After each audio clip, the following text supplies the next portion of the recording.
N K Singh एक पत्रकार, एक स्तंभकार, एक सफल एडमिनिस्ट्रेटर, एक ऐसा व्यक्तित्व जिसने अपने पत्रकारिता के सफर की शुरुआत लखनऊ के नेशनल हेराल्ड से की। बिहार के सीवान जिले के निवासी एनके सिंह की पढ़ाई लिखाई इलाहाबाद और लखनऊ में हुई।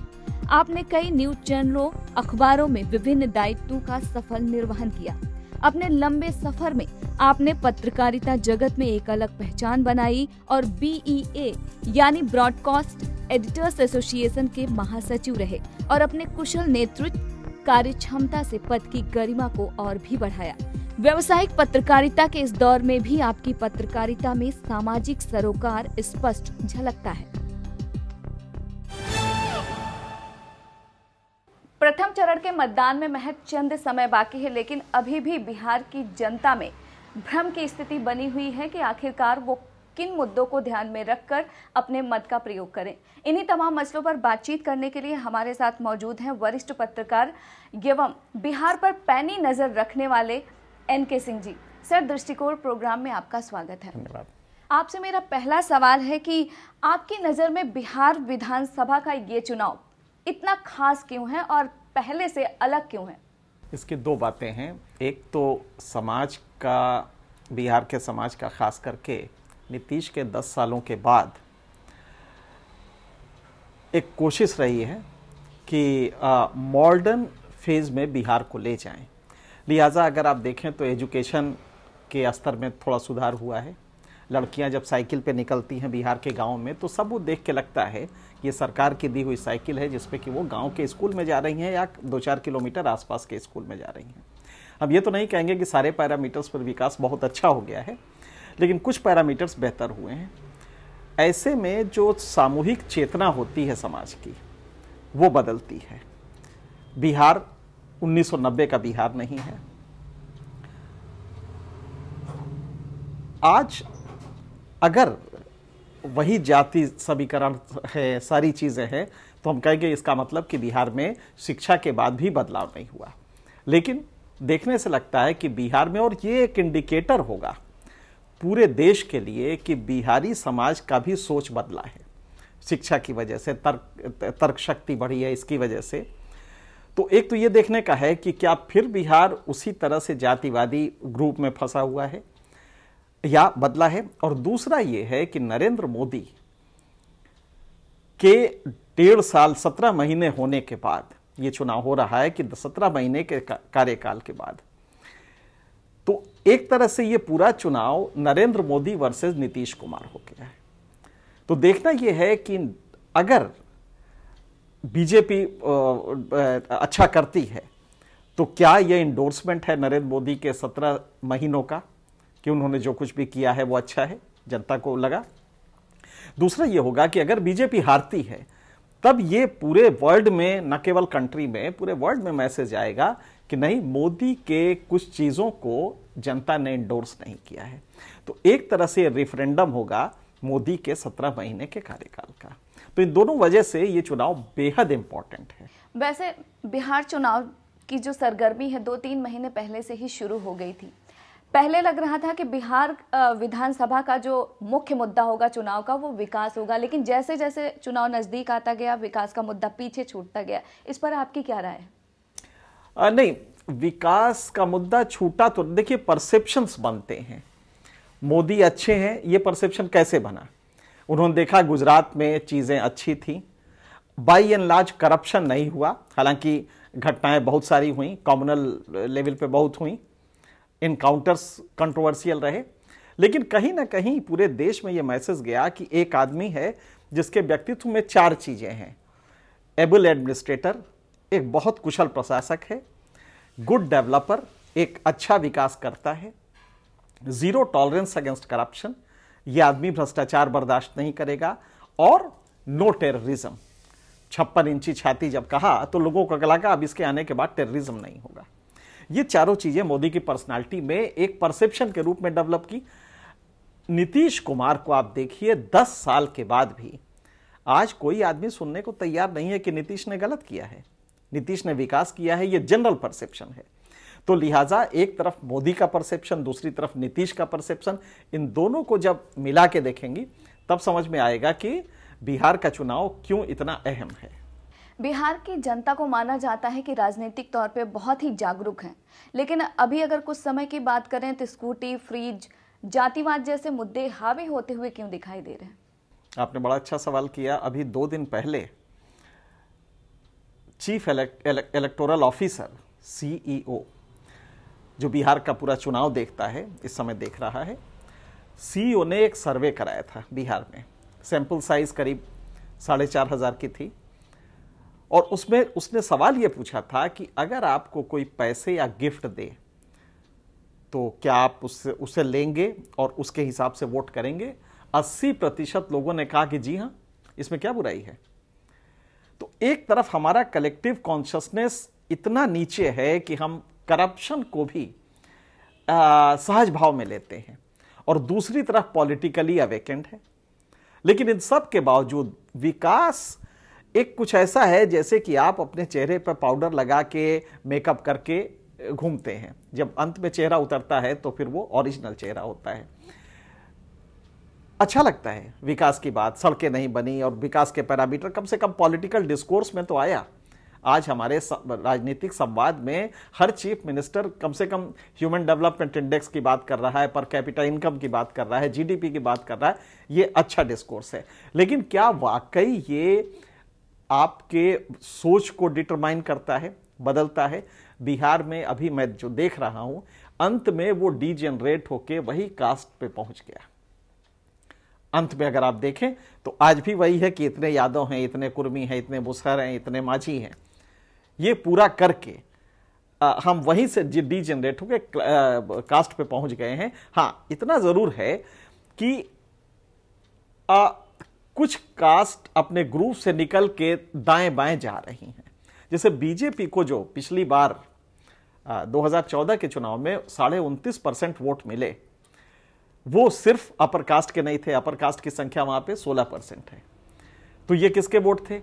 ये EBCs के थे, जो एक्सट्रीमली बैकवर्ड हैं, उनके वोट थे। कुछ यादवों के वोट थे। इसका मतलब है धीरे धीरे कास्ट बैरियर्स टूट रहे हैं। कितना टूट पाएंगे तो आगे देखा जाएगा, लेकिन फिलहाल ये लग रहा है कि एक शुभ संकेत है। हालांकि बहुत ज्यादा नहीं टूटा है, लेकिन फिर भी टूट रहा है। वक्त हो चला है एक छोटे से ब्रेक का। ब्रेक के बाद भी जारी रहेगा NK सिंह जी से बातचीत का सिलसिला। और लालू प्रसाद अपने युवाओं को, यादव लड़कों को यही कहते हैं भैंस पे चढ़ना, जो 1990 में किया था। तो वो पूछता है पलट के कि भाई तुम्हारे पास कार है, मेरे पास एक मोटरसाइकिल तो हो जाए। 25 साल में हम अभी भी भैंस पे ही रहे। तो ये पैराडॉक्स है। ये युवाओं को सोचना पड़ेगा कि अब बहुत हो गया ये आइडेंटिटी पॉलिटिक्स। अब इससे हटके हम विकास जो हमारा कर सकता हो उसकी तरफ आए।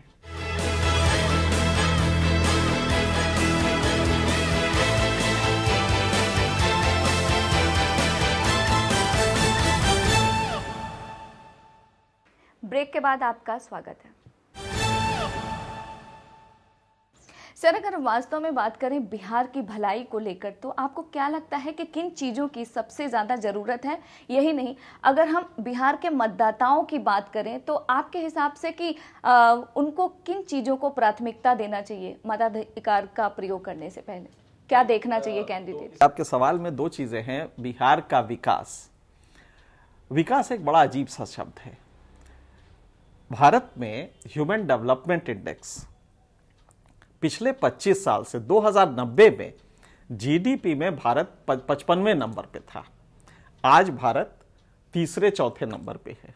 उस समय 135वें नंबर पर थे मानव विकास सूचकांक में। आज 25 साल बाद हम एग्जैक्टली 135वें नंबर पर हैं। मानव विकास हमारा नहीं हुआ है। तो विकास किसको कहते हैं? गवर्नमेंट कसीदे काटती रहती हैं कि साहब GDP हमारा बढ़ गया है, लेकिन क्या वो वाकई डिलीवरी हो पा रही है? कॉमन मैन उससे खुश है? बिहार में भी नीतीश कुमार अक्सर कहते हैं कि हमारा GDP लगातार 15% रहा। आजकल बीजेपी क्रिटिसाइज कर रही है। मतदाता को सच बात यह है कि कास्ट अपने आप में एक बड़ा ही घिनौना वो है, पहचान समूह है। और हमारा FPTP सिस्टम जो है चुनाव का, वो इसको और मजबूत करता है, क्योंकि हम एक कास्ट को लेते हैं।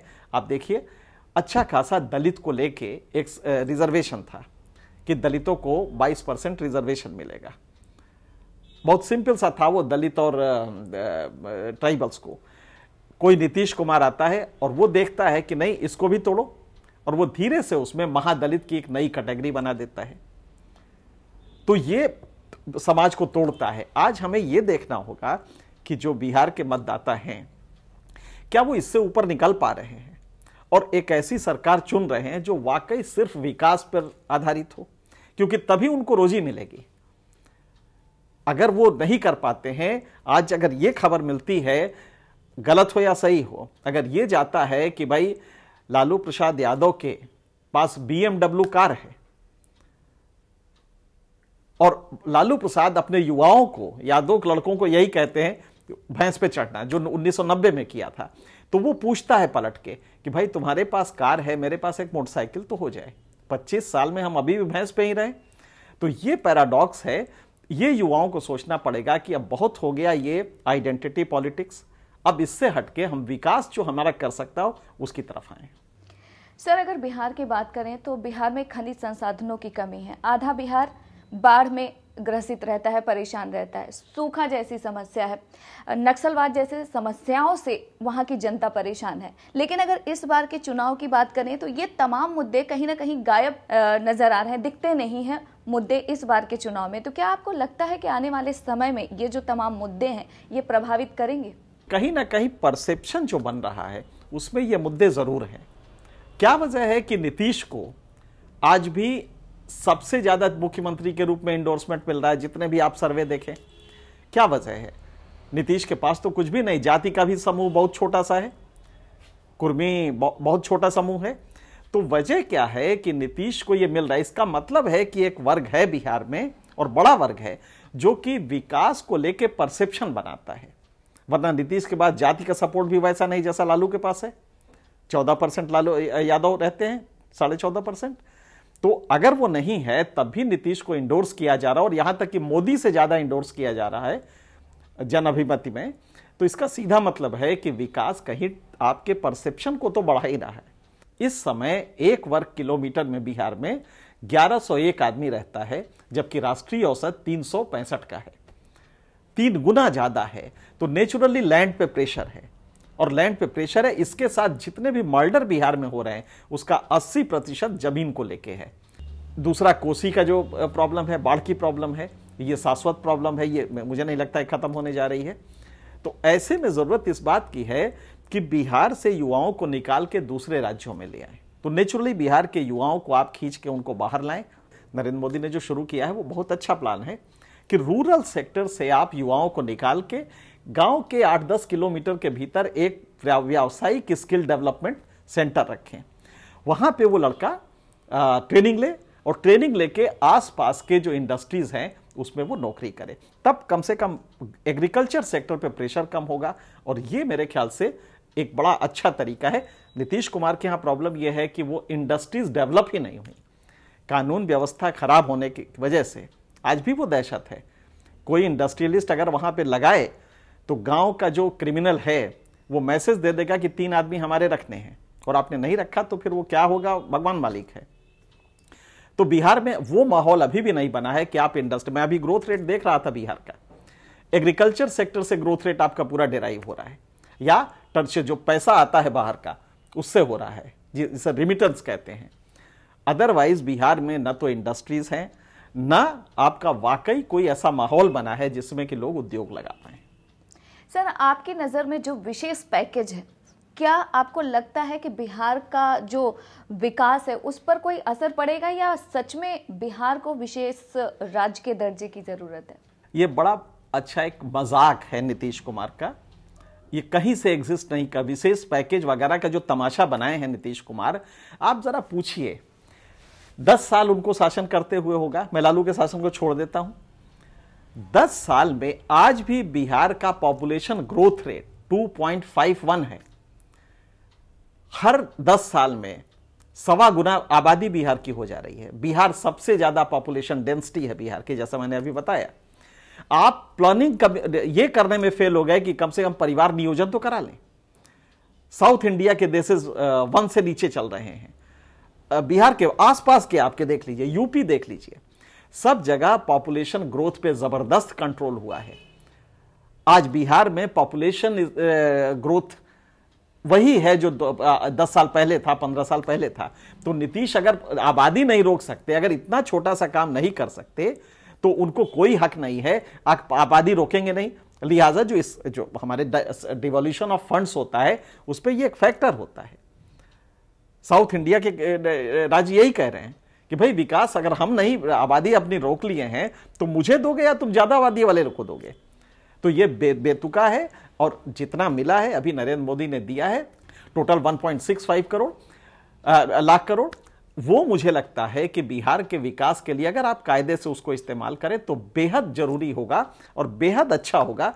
तो ये मेरे ख्याल से एक बहुत अच्छी चीज है जो सेंट्रल गवर्नमेंट ने की है कि वो कैपेक्स के रूप में दे रहे हैं। जो नीतीश कुमार ने अपना दिया है, जो 2.5 लाख करोड़ या कुछ कहते हैं, वो मुझे लगता है कि वो कैपेक्स नहीं है, लिहाजा उसका कोई मतलब नहीं है। वो तो काउंटर में दिया मोदी के। लेकिन अगर इससे विकास करना चाहें, अगर जीतते हैं तो इसको लेके विकास बहुत अच्छा हो सकता है। अगर हारते हैं तो जो भी गवर्नमेंट आए वो इस 1.25 लाख करोड़ से काफी कुछ बदल सकती है। मिलते हैं एक छोटे से ब्रेक के बाद। और मान लीजिए कि एक रोड बन रहा है जिसमें किसी यादव की जमीन जा रही है, वो जो लालू यादव का रिश्तेदार है, क्या नीतीश को वहां दबना नहीं पड़ेगा? क्या वहां पे जो सोशल ट्रांसफॉर्मेशन आप करना चाहते हैं उसमें यादव अपना जो शेयर चाहता है उसके लिए आपको हर तीसरे दिन झुकना नहीं पड़ेगा? तो बहुत सारी चीजें हैं जो नीतीश को देखनी पड़ेगी। लेकिन फिर भी हमें लगता है कि शायद लालू अब भी अगर बदल लें तो लालू नेता अच्छे हो सकते हैं।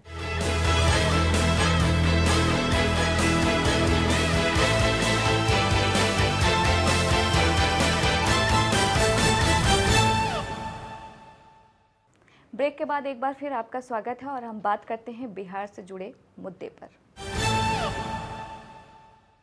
सर, जो बिहार में क्षेत्रीय दलों का समीकरण है, चुनाव लड़ रहा है, परिणाम आने के बाद क्या आपको लगता है कि ये सकारात्मक तौर पर एक सरकार बनाकर काम कर पाएंगे? और अगर सरकार इनकी बनती भी है तो विकास की संभावना कितनी रहेगी बिहार में? ये जो डर आपको है वही डर हम लोगों को भी है। नीतीश कुमार 100 सीटों पे लड़ रहे हैं, लालू यादव 100 सीटों पे लड़ रहे हैं। स्ट्राइक रेट, ये बात सही है कि नीतीश का ज्यादा होगा, क्योंकि यादव को पहली बार लग रहा है कि उसको शक्ति में उसका शेयर होगा, सत्ता में उसका शेयर होगा। तो यादव का वोट ट्रांसफरेबल है, वो नीतीश के दल में चले जाएंगे। लेकिन नीतीश के लोग क्या उसी तरह से यादवों को वोट देंगे जिन्होंने इतने दिनों में मुझे लगता है कि जो लैंड वैंड को लेकर झगड़े हैं वो यादवों ने ही ज्यादा किए हैं। तो ऐसे में सबसे बड़ी बात है कि अगर 100 नीतीश के सारे सीटें भी आ जाएं तो भी वो मेजॉरिटी मार्क पे नहीं पहुंचते हैं। मेजॉरिटी मार्क के लिए वहां पे 122 चाहिए। अगर 100 ही सीट आप लड़ रहे हैं तो कहीं ना कहीं आपको लालू का समर्थन चाहिए। और तब क्या लालू हर तीसरे दिन चाबी नहीं ऐंठेंगे? क्योंकि मुझे आज भी लालू के पॉलिटिकल विजडम पे हमेशा होता है कि नेता ग्रो करता है। जैसे जैसे समाज की शिक्षा, तर्क शक्ति, पर कैपिटा इनकम बढ़ती है, तो पॉलिटिकल पार्टीज को चाहिए कि वो अपना मैसेजिंग, अपना कंटेंट वो बदलते रहें। लालू का पिछले 25 साल में एक ही मैसेज, एक ही कंटेंट रहा, एक ही भाव रहा है। सर, चुनाव परिणाम आने से पहले ही कुछ चीजें साफ होने लगी हैं, जैसे शिक्षा, कानून व्यवस्था, ये जो तमाम मुद्दे हैं, उद्योगों का विकास, सरकारों का लक्ष्य नजर नहीं आ रहा है। तो क्या आपको लगता है कि इन तमाम चीजों के लिए बिहार को एक बार फिर से 5 साल का इंतजार करना पड़ेगा? नहीं, एक बात साफ है कि अब जो भी सरकार आएगी, नीतीश की आए या बीजेपी की आए, एक बात साफ है कि आप विकास को छोड़ के 5-7 साल से ज्यादा नहीं कास्टिस्ट पॉलिटिक्स करके रह पाएंगे। लॉ एंड ऑर्डर प्रॉब्लम एक बड़ी है। अगर नीतीश आते हैं तो नीतीश बहुत अच्छा विकास समझते हैं, इसमें कोई दो राय नहीं है। लेकिन और मान लीजिए कि एक रोड बन रहा है जिसमें किसी यादव की जमीन जा रही है, वो जो लालू यादव का रिश्तेदार है, क्या नीतीश को वहां दबना नहीं पड़ेगा? क्या वहां पे जो सोशल ट्रांसफॉर्मेशन आप करना चाहते हैं उसमें यादव अपना जो शेयर चाहता है उसके लिए आपको हर तीसरे दिन झुकना नहीं पड़ेगा? तो बहुत सारी चीजें हैं जो नीतीश को देखनी पड़ेगी। लेकिन फिर भी हमें लगता है कि शायद लालू अब भी अगर बदल लें तो लालू नेता अच्छे हो सकते हैं। इश्यूज पे जिस पे नहीं बोलना चाहिए, गोहत्या आप ले लें, गोमांस को लेके जिस तरह उन्होंने बोला है, ये साफ दिखाई दे रहा है कि वो कहीं ना कहीं पॉलिटिकल समझ खत्म होती जा रही है। और इसका नुकसान नीतीश के, अगर सरकार आती है तो नीतीश को झेलना पड़ेगा। सर, अगर बिहार की बात करें तो आपको क्या लगता है कि धनबल और बाहुबल किस तरह से अभी भी बिहार की राजनीति या बिहार के चुनाव को प्रभावित कर रहे हैं? धनबल में आपने देखा कि 16 करोड़ रुपए अभी तक पकड़े गए हैं। कोई ताज्जुब नहीं कि ये 50 करोड़ तक हो जाएं जैसे जैसे इलेक्शन आए। 16 करोड़ रुपए, 8.5 किलो सोना, करीब 9,000 लीटर शराब, इतना पकड़ा जा चुका है। एक गरीब बिहार में 16 करोड़ रुपए पकड़े जा रहे हैं तो समझ में आता है। और इसलिए भी है कि जब स्टेट के एपरेटस फंक्शन नहीं करते हैं, उन पे विश्वास आपका खत्म हो जाता है, तो आप रॉबिन हुड्स तलाशते हैं। अपनी जाति का रॉबिन हुड तो सबसे अच्छा है, और अपनी जाति का अगर रॉबिन हुड है तो वो डकैती दूसरे जाति में करता है तो उसको ऐतराज नहीं है। आजकल वहां पे बीफ पॉलिटिक्स बहुत हावी है, आप कैसे देखते हैं इन तमाम चीजों को? पूरे देश में एक ऐसे इमोटिव इंडिकेटर्स होते हैं। राम मंदिर हम लेके आए 1984 में, विश्व हिंदू परिषद ने राम मंदिर का मुद्दा उठाया, और उसके बाद देखते देखते बीजेपी को एक सपोर्ट बेस मिला, और आज वो 282 पे है। और कम्युनल पोलराइजेशन से बिहार में हम आपको बता दें कि इस समय 1 करोड़ 10 लाख मतदाता मुसलमान है, और 2014 में बीजेपी को टोटल वोट जो मिले थे वो 1 करोड़ 5 लाख मिले थे। इसका मतलब है कि मुसलमान टोटल मतदाता जितने वोट मिले थे उससे ज्यादा है। अगर 80% भी उसमें से वोट देने आ जाता है तो करीब 80-82 लाख वोट तो मुसलमानों के हैं। यह बीजेपी को मालूम है, लिहाजा बहुत आसान है कि कभी गौ मांस लेके आइए, कभी मंदिर अगर चल जाए तो मंदिर लेके आइए, नहीं तो लव जिहाद तो है ही है। तो ये डेलिबरेटली किया जा रहा है। सर, आखिर में आपसे एक सवाल, बिहार को लेकर आपका अपना दृष्टिकोण क्या है? चूंकि मैं बिहार का हूं, बहुत तकलीफ होती है जब बिहार को विकास के पैरामीटर्स पे नीचे जाते देखते हैं। एक सच पूछिए तो इतना दर्द होता है, क्यों नहीं वो कलेक्टिव कॉन्शियसनेस बदल रहा है बिहार को लेके? क्यों ये नेता क्या कर रहे हैं? क्या वजह है कि ह्यूमन डेवलपमेंट के पैरामीटर्स पे बिहार में आज भी 90% आदमी लाइट के लिए केरोसिन का तेल जलाता है, मतलब लालटेन जलाता है? क्या वजह है कि बिहार में जो जितने भी नेशनल डेवलपमेंट के आंकड़े हैं, आप शौचालय को ले लीजिए, तमाम जो डेवलपमेंट के आंकड़े हैं उससे बिहार एकदम पीछे चल रहा है।